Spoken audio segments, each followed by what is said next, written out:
नमस्कार दोस्तों, science academy YouTube channel में आप सभी का स्वागत है। आज हम प्रकाश के परावर्तन एवं अववर्तन के पार्ट 2 के विषय में पढ़ेंगे। आइए शुरू करते हैं। दर्पण। यदि किसी चिकने पारदर्शी माध्यम के एक पृष्ठ पर कलई अथवा लाल ऑक्साइड का लेप करके दूसरे पृष्ठ को परावर्तक पृष्ठ बना दिया जाता है तो यह निकाय दर्पण कहलाता है। दर्पण को उनकी आकृति के अनुसार दो भागों में बांटा जाता है। देखिए, जैसे हमारे पास कोई कांच होता है, कांच एक पारदर्शी माध्यम है। अगर हम कांच के एक पृष्ठ पर लाल ऑक्साइड का लेप कर देते हैं तो दूसरा परावर्तक पृष्ठ बन जाता है। जैसे हमारे घर में नॉर्मल चेहरे देखने के लिए जो हम दर्पण या मिरर के यूज करते हैं, उनके पिछले भाग पर लाल रंग का एक लेप लगा होता है जो लाल ऑक्साइड का होता है और अगले पृष्ठ पर हमें अपना चेहरा दिखाई देता है जो परावर्तक पृष्ठ कहलाता है। दर्पण आपके जैसे देखा आपने दो प्रकार के होते हैं। पहला दर्पण आपका आता है समतल दर्पण। ऐसे दर्पण जिनका परावर्तक पृष्ठ समतल होता है समतल दर्पण कहलाते हैं। जो नॉर्मल हम लोग घरों पे यूज करते हैं क्योंकि वो पूरा फ्लैट होते हैं, समतल होते हैं, वो समतल दर्पण कहलाते हैं। दूसरा दर्पण के दूसरे प्रकार में आपका आता है गोली दर्पण। गोली दर्पण देखिए, यदि किसी कांच के खोखले गोले को काट कर उसके पृष्ठ पर पॉलिश या कलई कर दिया जाए तो जो दर्पण हमें प्राप्त होता है वो गोली दर्पण कहलाता है। आपका गोली दर्पण भी दो प्रकार का होता है। पहला आता है आपका अवतल दर्पण।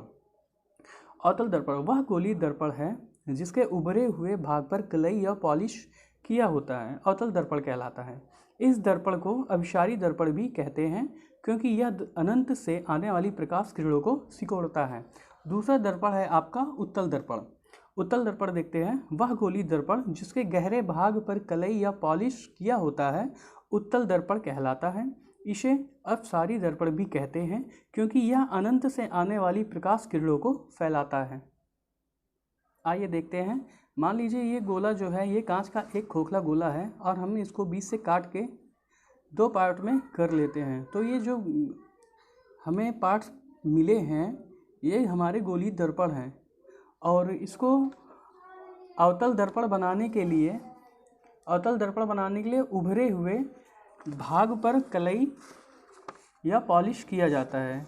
तो मान लीजिए ये हमें जो गोले से काट कर प्राप्त हुआ है गोले का भाग, इसके उभरे हुए, ये आपका उभरा हुआ भाग है। अगर इसके उभरे हुए भाग पर हम लाल ऑक्साइड का लेप लगा दें तो ये हमारा अवतल दर्पण बन जाता है। और उत्तल दर्पण में जैसा हमने पढ़ा है उत्तल दर्पण में कि जिसके गहरे भाग पर कलई या पॉलिश किया जाता है। जैसे ये इसका गहरा भाग है, अगर इस भाग में हम कलई या पॉलिश कर दें और दूसरा ये वाला भाग परावर्तक पृष्ठ बन जाए तो ये जो गहरे भाग पर कलई है इस कारण ये हमारा उत्तल लेंस कहलाएगा। आइए दर्पण से संबंधित कुछ परिभाषाएं देखते हैं। दर्पण का ध्रुव। गोली दर्पण के परावर्तक पृष्ठ के मध्य बिंदु को दर्पण का ध्रुव कहते हैं और इसे P से प्रदर्शित करते हैं। अगला भाग देखते हैं वक्रता केंद्र। गोली दर्पण जिस खोखले गोले का भाग होता है उस गोले के केंद्र को दर्पण का वक्रता केंद्र कहते हैं और इसे हम C से प्रदर्शित करते हैं। अगला पार्ट देखते हैं वक्रता त्रिज्या। गोली दर्पण जिस खोखले गोले का भाग होता है उस गोले के केंद्र से परिधि की दूरी वक्रता त्रिज्या कहलाती है। इसे हम स्मॉल r से प्रदर्शित करते हैं। मुख्य अक्ष। गोली दर्पण के ध्रुव P तथा वक्रता त्रिज्या को मिलाने वाली जो रेखा होती है उसे हम मुख्य अक्ष कहते हैं। मुख्य फोकस।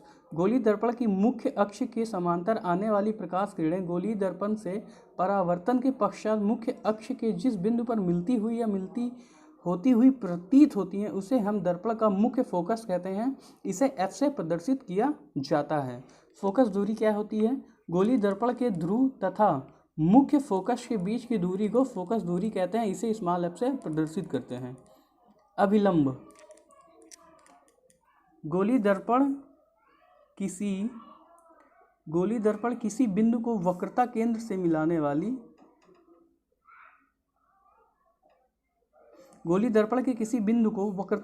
मिलाने वाली रेखा उस बिंदु पर अभिलंब होती है। दर्पण का द्वारक देख लेते हैं। दर्पण के परावर्तक तल के व्यास को दर्पण का द्वारक कहते हैं। आगे देखते हैं फोकस तल। फोकस बिंदु से होकर जाने वाली तथा दर्पण के मुख्य अक्ष के लंबवत तल को फोकस तल कहते हैं। आगे देखते हैं गोली दर्पण की वक्रता त्रिज्या एवं फोकस दूरी के बीच में संबंध क्या होता है। छोटे द्वारक के गोली दर्पणों के लिए वक्रता त्रिज्या फोकस दूरी के दोगुने के बराबर होती है। अर्थात जो त्रिज्या होगी, वक्रता त्रिज्या होगी, वो फोकस दूरी की दोगुनी होती है, या F is equal to R/2। Focus दूरी बराबर वक्रता त्रिज्या बटे 2। आइए देखते हैं, हमने यहाँ पर एक दर्पण लिया है और ये अवतल दर्पण है।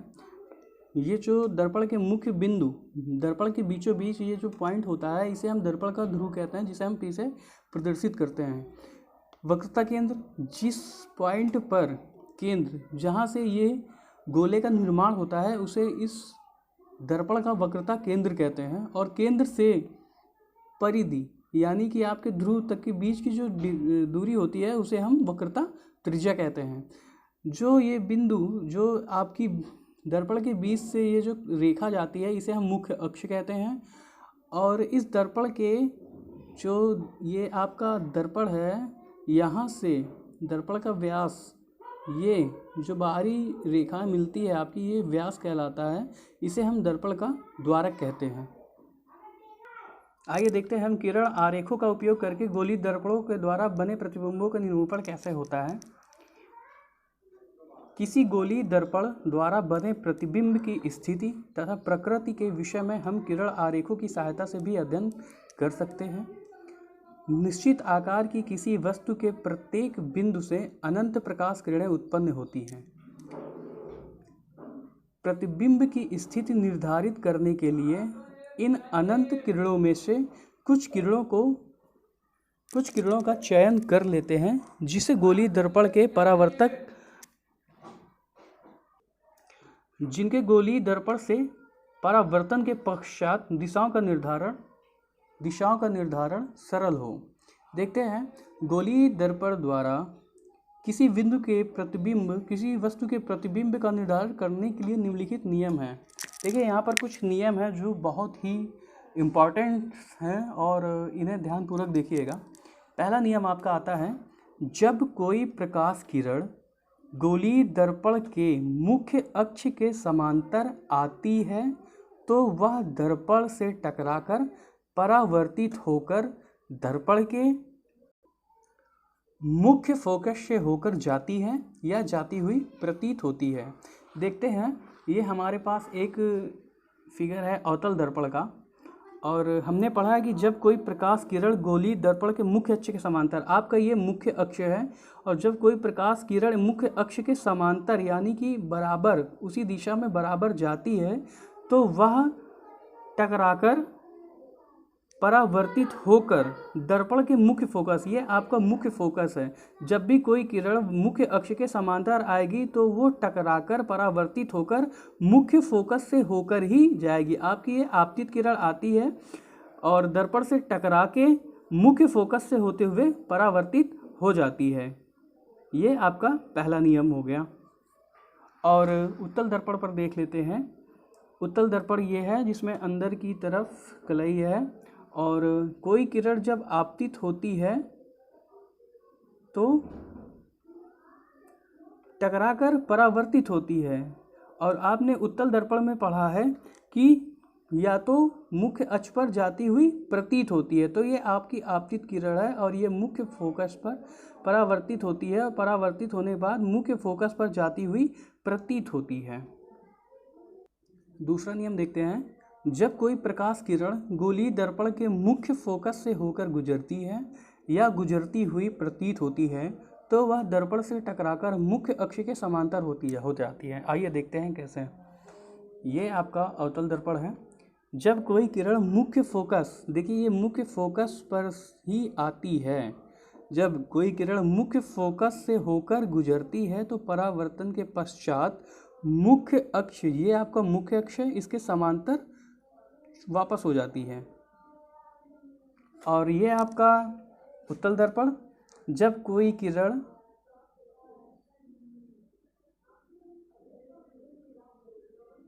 मुख्य फोकस, माफ कीजिएगा ये थोड़ा सा गलत हो गया है, जब कोई किरण फोकस पर आती हुई प्रतीत होती है तो वह टकराकर मुख्य अक्ष के समांतर लौट जाती है। यहाँ पर थोड़ी सी मिस्टेक हो गई थी, इसके लिए माफ़ी चाहता हूँ। जब कोई किरण मुख्य फोकस पर जाती हुई प्रतीत होती है तो टकराकर वह मुख्य अक्ष के समांतर हो जाती है। आपका तीसरा नियम है, वक्रता केंद्र से होकर जाने वाली या जाती हुई प्रतीत होने वाली जो प्रकाश किरण होती है वो परावर्तन के पश्चात उसी मार्ग पर लौट जाती है जिस मार्ग से वह आती है। देखिए कैसे, ये आपका वक्रता केंद्र है जहाँ से इस गोले का निर्माण होता है, वो केंद्र। जब यहाँ से कोई किरण वक्रता केंद्र से जाती है तो जब ये टकराती है अपने दर्पण पर तो ये जिस मार्ग से आती है उसी मार्ग पर वापस लौट जाती है। ये आपका उत्तल दर्पण हो गया। उत्तल दर्पण पे देखते हैं कि जब कोई किरण वक्रता केंद्र पर आती हुई प्रतीत होती है तो वह टकराकर परावर्तन के पश्चात उसी दिशा में वापस लौट जाती है। देखते हैं अगला नियम, किसी गोलीय दर्पण के ध्रुव P की ओर मुख्य अक्ष से तिर्यक दिशा में आपतित किरण तिर्यक दिशा में ही परावर्तित होती है। आपतित तथा परावर्तित प्रकाश किरण मुख्य अक्ष के समान कोण बनाती है।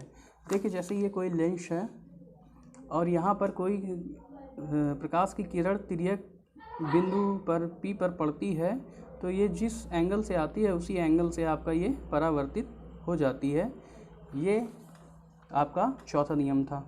अब देखते हैं कि किरण आरेख द्वारा अवतल दर्पण पर प्रतिबिंब का बनना। पहला आपका आता है वस्तु की स्थिति जब अनंत पर होती है।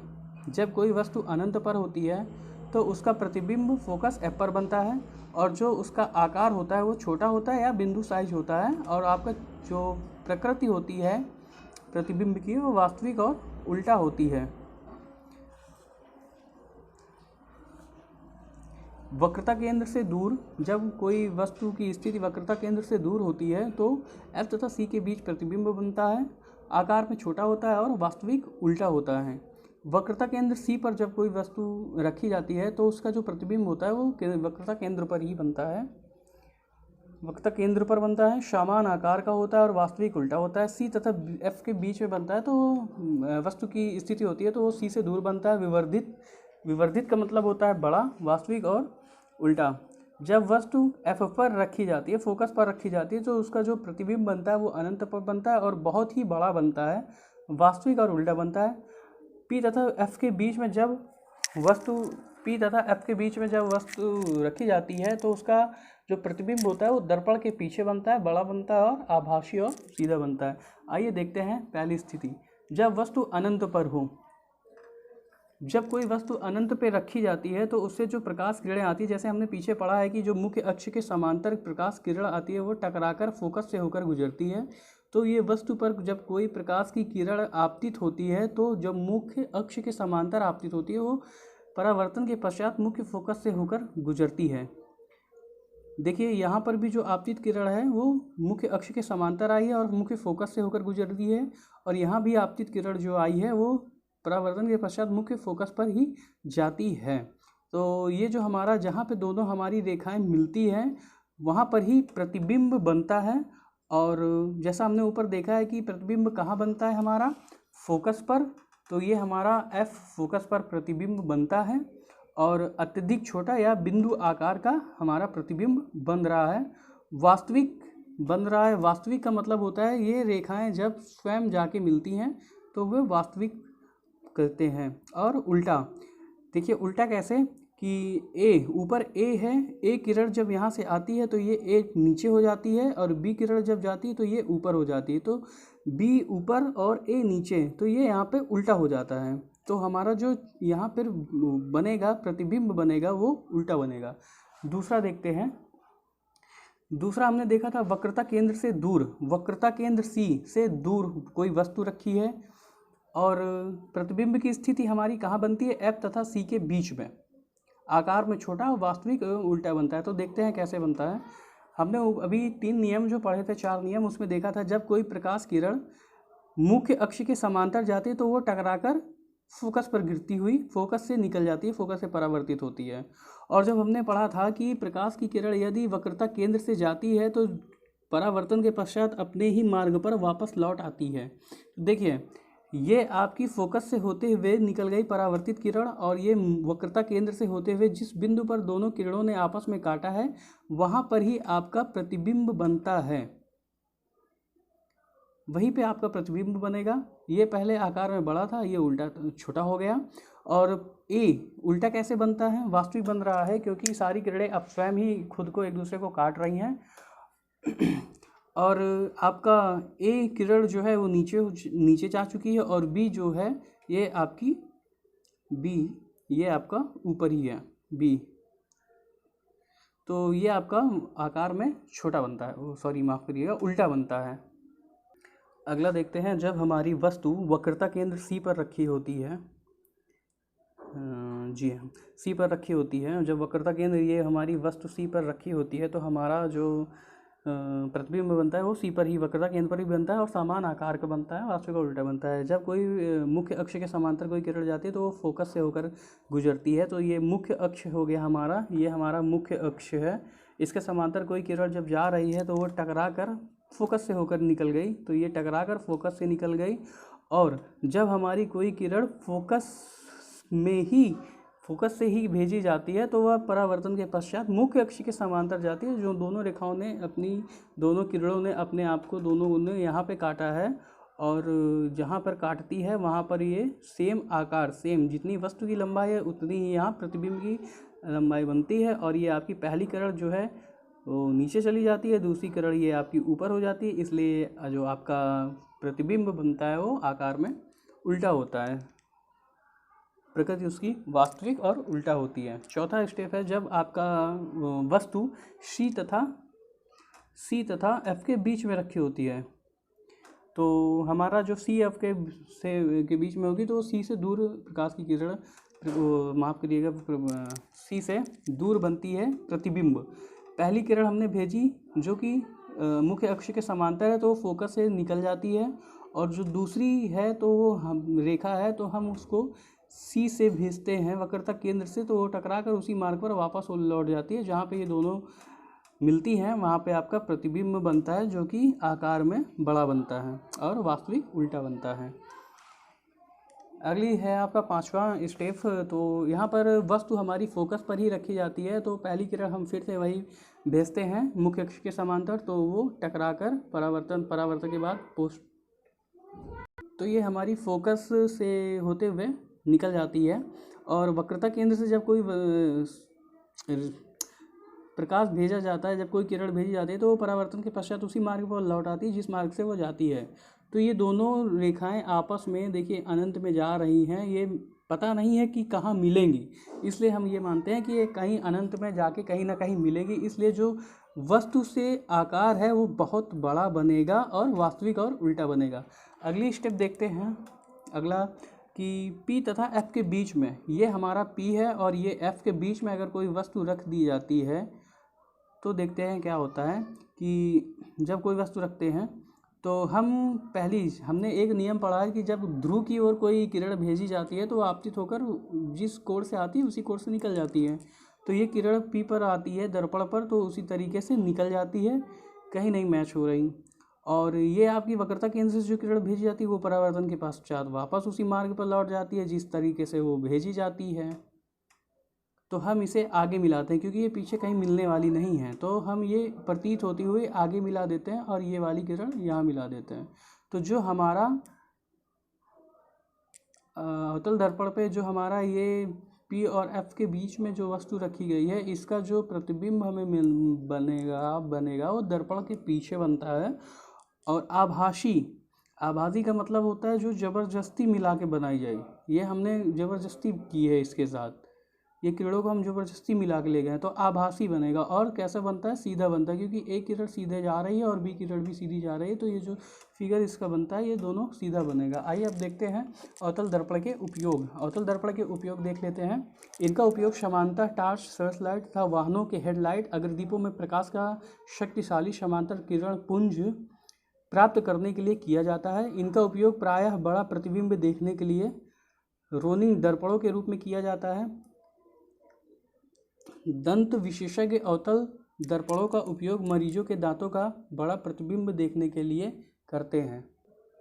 आगे देखते हैं किरण आरेखों द्वारा उत्तल दर्पण पर प्रतिबिंब का कैसे बनता है। उत्तल दर्पण में अगर बिंदु B की स्थिति, बिंब की स्थिति अनंत पर है तो प्रतिबिंब आपका फोकस के दर्पण के पीछे बनता है, अत्यधिक छोटा और बिंदु साइज का बनता है, आभासी सीधा बनता है। अनंत तथा ध्रुव के बीच में अगर है तो ये पी तथा एफ के बीच में बनता है और पीछे दर्पण के बनता है, छोटा और आभासी सीधा बनेगा।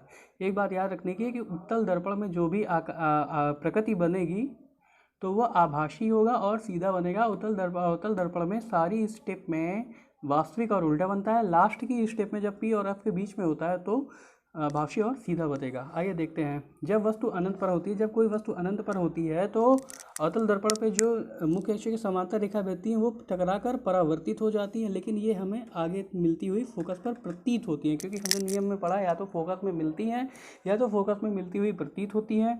दोनों किरणों को हमने फोकस पर मिलाया है, तो जो प्रतिबिंब बनेगा वो हमारा दर्पण के पीछे बनेगा। आकार में बिल्कुल सूक्ष्म बनेगा, क्योंकि देखते हैं दोनों किरण बिल्कुल यहाँ पर मिल रहे हैं पॉइंट में, इसलिए आकार में बिल्कुल छोटा या बिंदु साइज का बनेगा।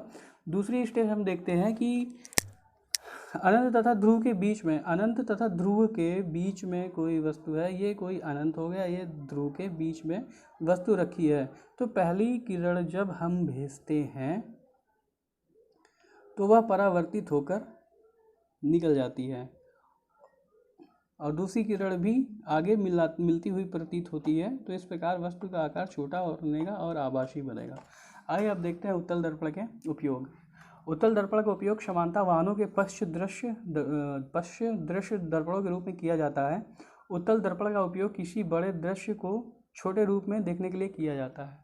गोली दर्पण द्वारा परावर्तन चिन्ह के लिए परिपाटी का देख लेते हैं। गोली दर्पण द्वारा परावर्तन के लिए प्रयुक्त चिन्ह परिपाटी कार्तीय चिन्ह परिपाटी पर आधारित है, जिसमें ध्रुव पी को मूल बिंदु मानते हैं। दर्पण के मुख्य अक्ष को एक्स अक्ष लिया जाता है। बिंब सदैव दर्पण के बाईं ओर रखा जाता है, अर्थात दर्पण पर बिंब से प्रकाश बाईं ओर से आता है। मूल बिंदु के दाईं ओर धनात्मक एवं बाईं ओर ऋणात्मक दूरी नापी जाती है। मुख्य अक्ष के समांतर सभी दूरियां दर्पण के ध्रुव से नापी जाती हैं।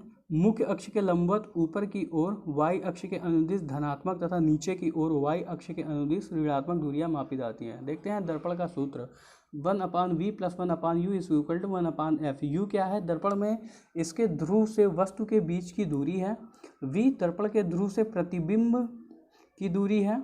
f ध्रुव से मुख्य फोकस की दूरी है, फोकस दूरी करते हैं। आवर्धन गोली दर्पण द्वारा उत्पन्न आवर्धन व आपेक्षिक विस्तार है, जिससे ज्ञात होता है कि कोई प्रतिबिंब वस्तु की अपेक्षा कितना गुना आवर्धित है। इसे प्रतिबिंब की ऊंचाई h' तथा वस्तु की ऊंचाई h के अनुपात के रूप में व्यक्त किया जाता है। आवर्धन को m से व्यक्त किया जाता है। आवर्धन का सूत्र होता है m = प्रतिबिंब की ऊंचाई बटे बिंब की ऊंचाई।